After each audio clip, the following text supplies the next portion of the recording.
A esta hora quiero darle la bienvenida al doctor Marco López, delegado del presidente ante la Junta Política Monetaria y Financiera. Muy buenos días, gracias por acompañarnos. Muy buenos días, Liz. Muchísimas gracias por la invitación. Doctor, quiero empezar esta entrevista preguntándole si usted cree que cabe la posibilidad que se plantea en la Asamblea de hoy por hoy, pues, analizar por tramos o debatir por tramos esta ley de crecimiento económico, donde un pilar fundamental son las reformas al Código Orgánico Monetario y Financiero, que es algo que consideran debería hacerse debido al extenso, ¿no?, de la propuesta. En lo personal, mi especialidad no es la parte del derecho constitucional ni del derecho administrativo, pero desde el punto de vista práctico, si se envió todo el paquete como urgente económico es porque realmente así lo necesitamos, en la parte tributaria y también en todas aquellas otras leyes que exigen esa urgencia. Por ejemplo, el tema del código monetario, es urgente que se reestablezcan los 4 sistemas en el balance del Banco Central del Ecuador a fin de ir a buscar la estabilidad de la dolarización. Tenemos que blindar la dolarización. Por lo tanto, es urgente un tema como esos también. Es que más bien hacia allá iba mi pregunta, porque decían que primero se debería dar paso a lo económico urgente, lo que sí en materia de economía requiere una aprobación inmediata, y decían que lo relacionado con el Código Monetario y Financiero podría esperar por no considerarlo tan urgente, pero ahí entra esto precisamente. Se ha venido diciendo que estas reformas se encaminan a blindar la dolarización y para eso se requiere un Banco Central autónomo, independiente. ¿Por qué eso es tan necesario que este organismo tenga dicha autonomía, doctor? Se necesitan 2 cosas específicamente. Se necesita un banco central con su propio directorio y autónomo en su toma de decisiones, y se necesita una Junta de Política, Regulación y Estabilidad Financiera. Si bien es cierto, todo el proyecto de ley y todas las cosas apuntan a una sola materia, que es la estabilidad económica del país y cerrar todos los déficits que existen, es fundamental que para efectos de poder manejar la dolarización exista este Banco Central por un lado, para que no se repita lo que ya se hizo con los bancos centrales cuando eran dependientes del Ejecutivo. Se descapitalizó el Banco Central, se pasó a valor cero un bono por 1.100 millones de dólares que lo debieron haber pagado los banqueros que cerraron la banca, y sin embargo prácticamente se los condonó. Se descapitalizaron totalmente el banco. Por último, los activos los volvieron activos que no son líquidos. Se prestó dinero al Estado por alrededor de 5.600 millones de dólares y a la banca pública por otros 2.000 millones, generando una brecha entre los depósitos monetarios que tiene el Banco Central, ojo que no estoy diciendo sector financiero privado, el Banco Central y la Reserva, cuando la regla dice que debe ser 1 a 1. Entonces, ¿en qué situación la dejaron en el 2017? 9.900 millones de depósito con 2.800 millones de reserva. Es decir, que por cada dólar que le habían depositado al Banco Central, solo habían 28 centavos. Y por cada dólar del público que estaba depositado en el Banco Central, solo habían 52 centavos. Hemos luchado contra eso. Hoy tenemos una mejor posición. Cubrimos 40% el total de los depósitos y cubrimos 105% el total de los depósitos del público en el Banco Central. Entonces, allí está lo fundamental. No queremos que el Banco Central responda a las necesidades políticas que tiene en un momento el presidente de la República, como lo tuvo el expresidente Correa. Una vez que se farreó más de 300.000 millones de dólares, una vez que nos endeudó con más de 60.000 millones de dólares, entonces no le quedó otra cosa que ensanchar el balance del Banco Central y tomar al Banco Central como una máquina de generar créditos y de generar dinero. Entonces eso no puede seguir sucediendo. Y en su momento se tomaron las reservas también para cubrir necesidades de financiamiento, destinado incluso a recursos para gasto corriente, ¿no?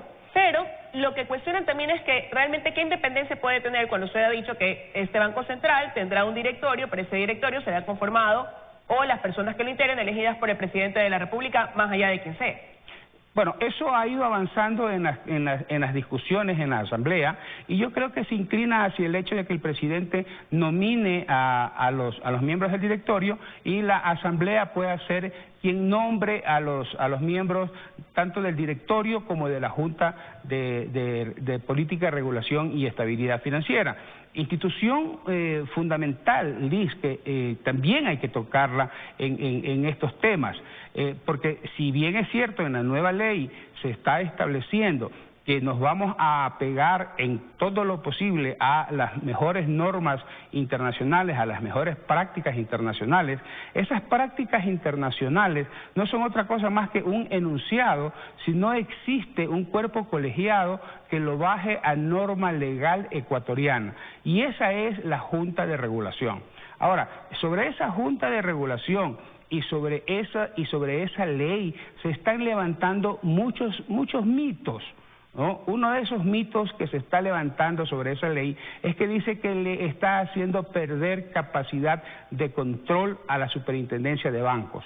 Nada más falso que eso, nada más falso que eso. Más bien se está recuperando y se le está aumentando la capacidad de control de la Superintendencia de Bancos hacia la seguridad social y hacia todos los fondos administrados que existen y que los controla la Superintendencia de Bancos. Se están tomando las mejores prácticas como fuente de control y de regulación. Se está tomando, por ejemplo, la decisión de que en un grupo financiero, no importa si el banco es o no es cabeza de grupo, pero si un banco forma parte de un grupo financiero, la Superintendencia de Bancos es la que tiene el control absoluto sobre ese grupo financiero. Es decir, se le está entregando, se le está dando, generando muchas otras capacidades que no las tenía hoy. Entonces, nada más falso que eso. Nada más falso de que digan pero la que... misma... No, sí. Continúe. Nada más falso que decir que la Junta y la Superintendencia se están cruzando en sus funciones.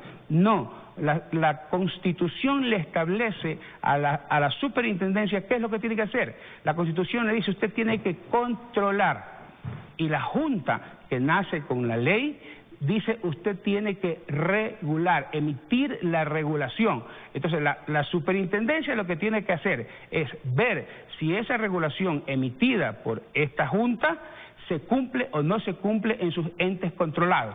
Eso es lo que tiene que hacer. Ahora, si todo esto lo quieren Ahora, para la Superintendenta de Bancos, precisamente, Ruth Arregui decía en una entrevista hace unos días que si bien se quiere una junta independiente del Ejecutivo que debe regular, no puede generar política porque según la Constitución, la política debe dictarle al Ejecutivo mediante su Plan Nacional de Desarrollo.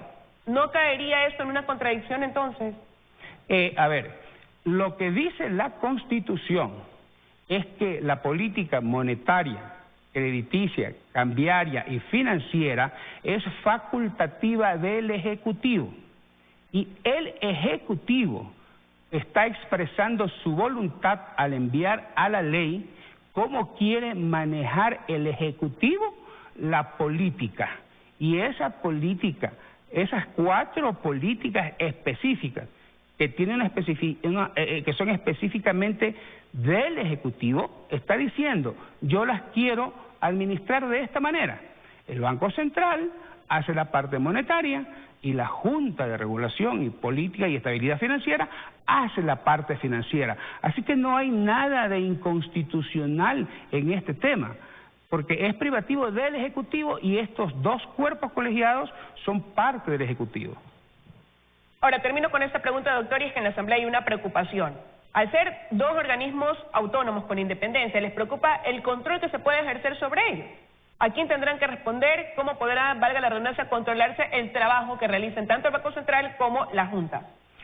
Bueno, nuevamente, dentro de las discusiones que se ha establecido a efectos del Banco Central, se está viendo que la Contraloría General del Estado va a tener un control sobre el Banco Central y se está discutiendo los niveles de control que debe tener la Superintendencia de Bancos sobre el Banco Central. Acordémonos que el Banco Central no es un banco cualquiera, no es un banco comercial, no porque tenga el nombre de banco quiere decir que ya es un banco como cualquier otro, es único en cada país del mundo, por lo tanto tiene su supervisión especial. y por otro lado la Junta de Regulación y Política, Regulación y Estabilidad Financiera. Obviamente, como todo funcionario público, estamos sometidos a todas las leyes. Ahora, esta Junta no va a manejar fondos públicos, porque simplemente lo que va a tener es la parte de remuneraciones, pero no maneja fondos públicos. Sin embargo, está sujeto al control de la Contraloría General del Estado. Y luego todos los actos administrativos que tome esa Junta están sujetos a todo el marco legal que existe en el país. No es que es una isla de poder en donde no hay control, nada más equivocado que eso. No existe funcionario público en el país, ni el presidente de la República, ni los asambleístas, ni el presidente de la Corte Nacional que no esté sujeto a la legislación ecuatoriana para poder ser controlado. Quiero agradecerle su presencia, doctor, esta mañana aquí en los desayunos de 24 horas, aclarando algunos puntos que, como usted decía, pues están siendo materia de discusión sensible en la Asamblea relacionadas con las reformas al Código Monetario y Financiero. Gracias por habernos acompañado. Muchísimas gracias por la invitación. Con eso de aquí me despido.